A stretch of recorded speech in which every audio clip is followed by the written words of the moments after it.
भारत को अपना 52वां मुख्य न्यायाधीश मिलने जा रहा है, जस्टिस भूषण रामकृष्ण गवई। जस्टिस गवई, जो 14 मई को भारत के नए सीजेआई की शपथ लेंगे, देश के दूसरे दलित मुख्य न्यायाधीश होंगे। 2007 में नियुक्त हुए जस्टिस केजी बालाकृष्णन के बाद 24 नवंबर 1960 को महाराष्ट्र के अमरावती में जन्मे जस्टिस गवई ने 1985 में अपनी वकालत की शुरुआत की थी। उन्होंने बैरिस्टर राजा भोसले के साथ प्रैक्टिस शुरू की और बाद में बॉम्बे हाई कोर्ट में स्वतंत्र रूप से वकालत की।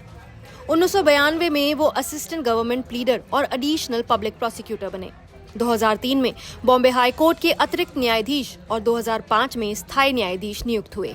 2019 में उन्हें सुप्रीम कोर्ट में पदोन्नत किया गया। अब वो करीब 6 महीने तक देश के मुख्य न्यायाधीश के रूप में सेवा देंगे। उनकी उम्र 64 साल है और सुप्रीम कोर्ट में रिटायरमेंट की उम्र 65 साल है। जस्टिस गवई ने अपने करियर में अब तक 150 से ज्यादा फैसले लिखे हैं, जिनमें कई ऐतिहासिक हैं। जस्टिस गवई सरकार की नीतियों के पक्ष में ही नहीं, बल्कि जरूरत पड़ने पर खिलाफ भी गए और संविधान को सर्वोपरि रखा। जस्टिस गवई ने 2024 में बुलडोजर कार्रवाई पर बड़ा फैसला लिया। जस्टिस गवई और जस्टिस के.वी. विश्वनाथन की पीठ ने साफ कहा, सिर्फ किसी के आरोपी या दोषी होने के आधार पर उसका घर तोड़ना असंवैधानिक है। अगर बिना कानूनी प्रक्रिया के घर तोड़ा गया तो पीड़ित परिवार को मुआवजा मिलेगा और जिम्मेदार अफसरों पर व्यक्तिगत जिम्मेदारी तय होगी। 2024 में ही अनुसूचित जातियों में उपवर्गीकरण की अनुमति देते हुए जस्टिस गवई 7 जजों की संविधान पीठ का हिस्सा थे, जिसने कहा SC/ST वर्गों में जरूरतमंदों को ज्यादा आरक्षण देने के लिए उपवर्गीकरण किया जा सकता है। उन्होंने कहा, समानता हासिल करने के लिए क्रीमी लेयर की पहचान अब SC/ST में भी जरूरी है। 2020 में अनुच्छेद 370 के तहत इंटरनेट पाबंदियों पर उन्होंने टिप्पणी की। अनुराधा भसीन के केस में पीठ ने कहा, जम्मू और कश्मीर में लगाई गई इंटरनेट और टेलीकॉम पाबंदियों की समीक्षा 1 हफ्ते में की जाए और उसे सार्वजनिक किया जाए। सुप्रीम कोर्ट ने माना कि मौजूदा नियमों में समीक्षा की समय सीमा तय नहीं है, जिसे भरना जरूरी है। 2023 में पत्रकारों पर कार्रवाई पर रोक। अडानी ग्रुप पर लेख लिखने वाले पत्रकारों को गुजरात पुलिस की ओर से समन भेजे जाने पर जस्टिस गवई ने कहा, अगली सुनवाई तक कोई दमनात्मक कदम नहीं उठाया जाए। 2023 में ही राहुल गांधी की सजा पर रोक।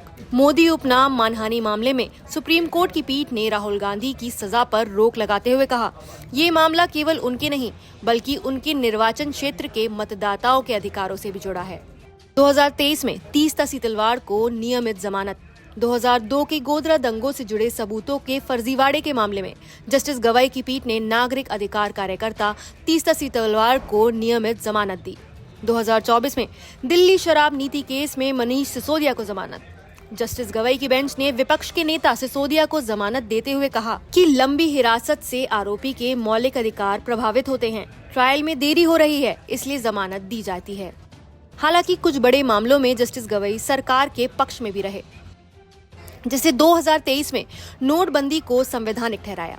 जस्टिस गवई ने 4-1 बहुमत वाले फैसले में कहा, नोटबंदी उचित थी और सरकार ने उसे वैध प्रक्रिया के तहत लागू किया था। 2023 में अनुच्छेद 370 को हटाने के पक्ष में 5 जजों की पीठ में जस्टिस गवई ने कहा, जम्मू कश्मीर का विशेष दर्जा हटाना संविधान सम्मत था। 2023 में मंत्रियों की विवादित टिप्पणियों पर फैसला देते हुए कोर्ट ने कहा, मंत्रियों की अभिव्यक्ति की स्वतंत्रता पर अतिरिक्त रोक लगाना उचित नहीं। जस्टिस गवई इस बहुमत का हिस्सा थे। 2022 में भ्रष्टाचार कानून में अभियोजन की छूट।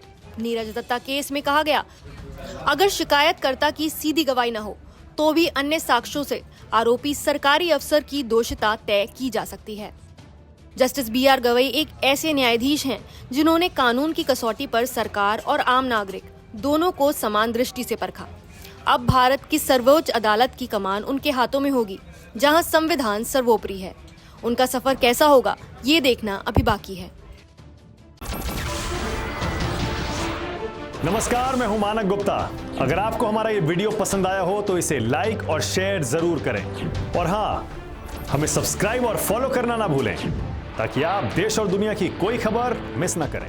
तो जुड़े रहिए हमारे साथ और देखते रहिए न्यूज़ 24।